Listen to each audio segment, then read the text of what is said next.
Have you or someone you love ever been in a tornado or car accident, experienced sexual or physical abuse, served in a war zone? Most people have been through some kind of life-threatening or traumatic event, and it's common to have stress-related reactions after a trauma. But when symptoms last more than 3 months and they're not getting better, it's time to get help. Meet Sam. He recently returned from serving in Iraq. For many people, being in a crowded place like a baseball stadium or busy grocery store feels comfortable, but not for Sam. What should be a nice night out, taking his wife Tara to a restaurant, isn't fun for him anymore. He can only handle it if he sits with his back to the wall where he has a good view of the exits, and even then, he's too on edge to really enjoy it. At home, things aren't the way they used to be either.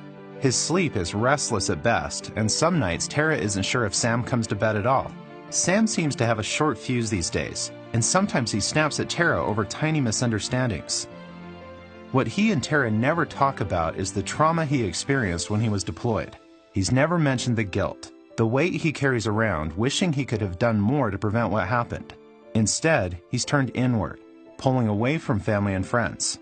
Tara tried to give him some space, but after months passing without change, she really started to worry. She was the one to finally say what they were both thinking: it's time to get help.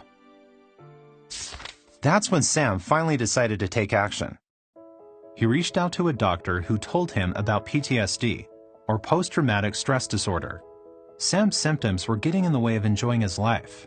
Re-experiencing, hyperarousal, feeling worse about yourself or the world, and avoidance are the 4 types of symptoms people with PTSD have. Sam's doctor explained each. The first is reliving the event, or re-experiencing. This is often an unwanted memory or even a flashback where you feel like you're right back in the situation again. Seeing, hearing, or even smelling something that reminds you of the trauma can trigger these. Nightmares where you relive parts of the event in your sleep are common too. The second is avoidance, staying away from situations that remind you of the trauma.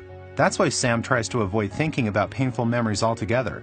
He pours himself into his work or uses alcohol to keep his mind from going back to the trauma.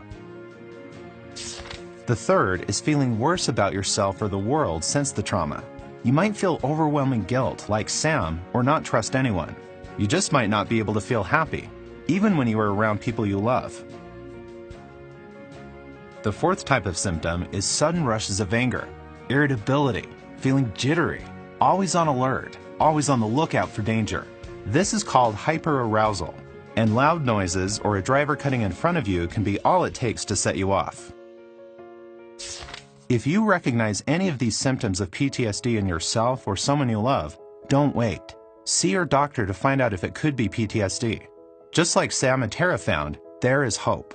You don't have to live with the symptoms of PTSD forever.